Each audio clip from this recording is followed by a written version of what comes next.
Kính thưa các quý vị đại biểu, sau đây thì tôi xin thay mặt đoàn chủ tịch tiếp tục điều hành phiên tổng thể của Diễn đàn Cấp cao Thị Thông Minh Asean 2020. Xin mời phần phát biểu trực tuyến của ngài VemNG Bộ trưởng Bộ Ngoại giao Singapore với chủ đề xây dựng quốc gia thông minh, kinh nghiệm từ Singapore. Xin mời ngài.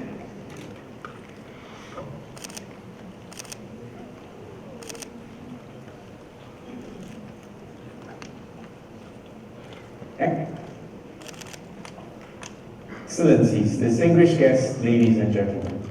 First, I would like to congratulate Vietnam for hosting a very successful ASEAN Smart Cities Summit and Expo. I'm delighted that the ASEAN Smart Cities Network has grown from strength to strength, and I would like to commend especially Vietnam for growing this network even further. Vietnam also convened the third ASEAN annual meeting in July and has continued to sustain the momentum for the ASEAN's cooperation with external partners, including the United States, Russia, Japan, South Korea. And as Singapore as a coordinator for the ASEAN-EU dialogue relations, I express our appreciation for the EU's Smart Green ASEAN Cities initiative, which aims to support sustainable urbanization. At the inaugural ASEAN annual meeting in July 2018, I spoke of two converging megatrends. First, urbanization. Second, digitalization.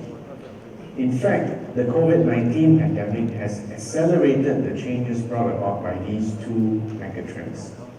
COVID-19 has reinforced the existential importance of public health amid rapid urbanization, in addition to the already formidable challenges such as congestion, air and water quality, and citizen security.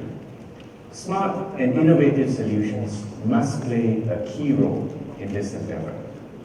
COVID-19 has also accelerated the pace of digitalization. It has led to most of us taking our work, and indeed much of our lives, online. We have had to rapidly turn to video conferencing facilities. ASEAN, in fact, has done well in this regard. What has Singapore's experience been? Digital and smart solutions have helped us to solve problems as we move towards a new norm. And allow me to share a few examples.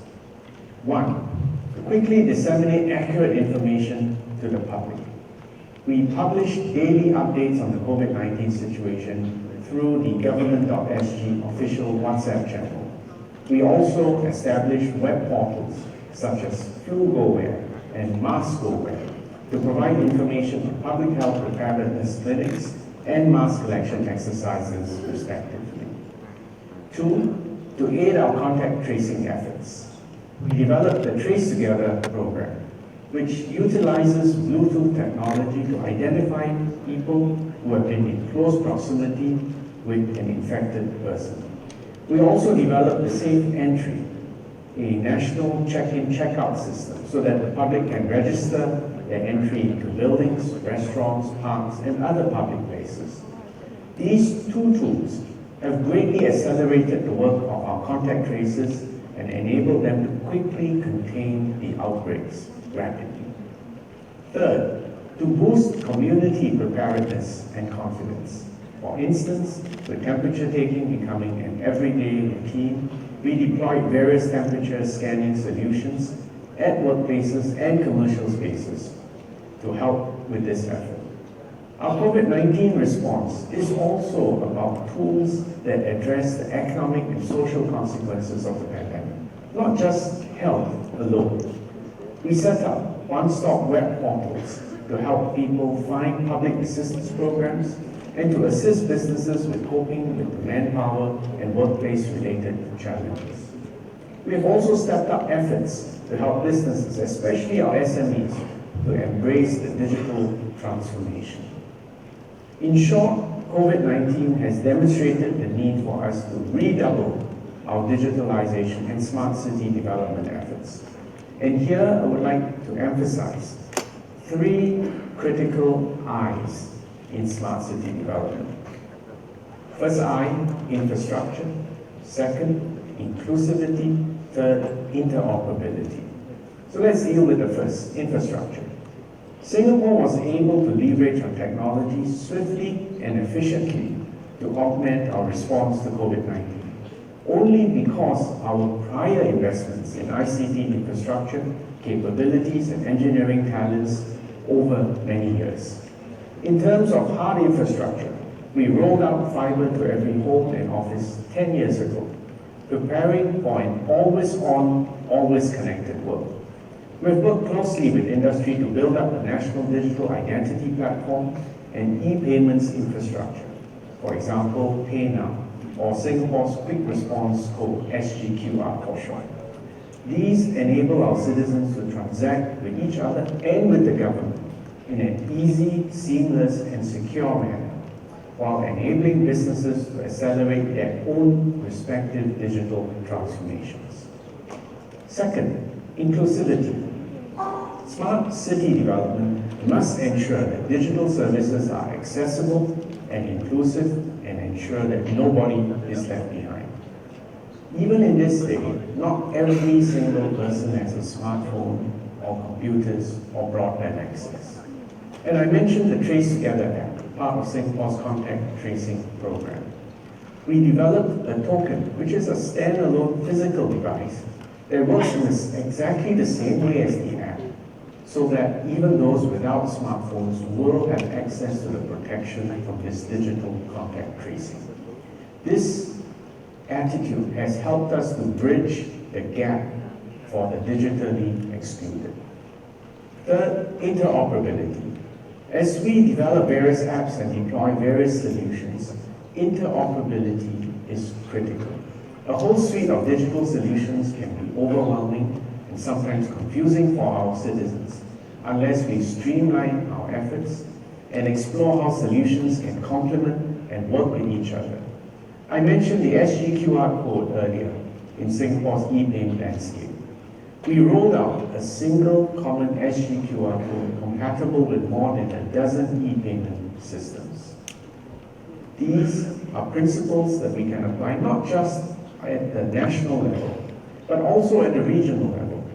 The ASEAN has been an embodiment of that. We should work towards regional interoperability, which will allow our systems to communicate with, speak to each other, transact with each other, and enable our citizens to cross boundaries and to access services seamlessly. This is critical in facilitating regional exchanges in the new normal. Technologies such as the interoperable contact tracing applications, e-payment systems, and others will help boost people-to-people exchanges and business linkages, as our people will find it easier to make cross-border transactions, to travel, and to engage in a myriad of activities and services, and to do so in a secure and safe way, especially during these challenging times. Underpinning these efforts, I must highlight the critical importance of trust. Maintaining public trust and cooperation has been absolutely crucial for Singapore's development as a smart city. We have put in place frameworks and capabilities to use data securely, which laid the foundations for us to use these digital tools and data securely to respond to COVID-19. Particularly during COVID-19, trust has been crucial as we took decisive steps and deployed technology quickly in order to support our response to the pandemic. It is also why I'm a firm believer in open sourcing and co-creating with the community. We trace together, we let the experts and the public see for themselves that there were no hidden backdoors to the tools that we were developing. And we also remain open to new ideas to improve the system further. At a regional level, I stress that cooperation between cities in ASEAN is absolutely critical. As the COVID-19 pandemic has shown us, it is only through cooperation that we can adequately address and overcome the challenges that we collectively face. Singapore also organizes the World Cities Summit every 2 years, to bring together government leaders and industry experts to address livable and sustainable city challenges, to share solutions, to forge new partnerships. The next iteration will be held in June 2021, and as part of the World City Summit, Singapore will host the inaugural World City Summit Smart Cities Workshop virtually. The aim of this virtual workshop is to connect cities with relevant partners such as consultants, funders, and solution providers in order to advance their smart city goals and to encourage the sharing of experience on smart city development. I look forward to all of you participating. It will provide opportunities for us to network, to exchange ideas, learn from each other's successes, and equally, on the end, learn from each other's mistakes as well. So thank you all once again for this kind invitation for me to share some of Singapore's experience in smart city development. I wish you all a very successful ASEAN Smart City Summit and Expo and productive discussions in the hours and days ahead. Thank you all very much.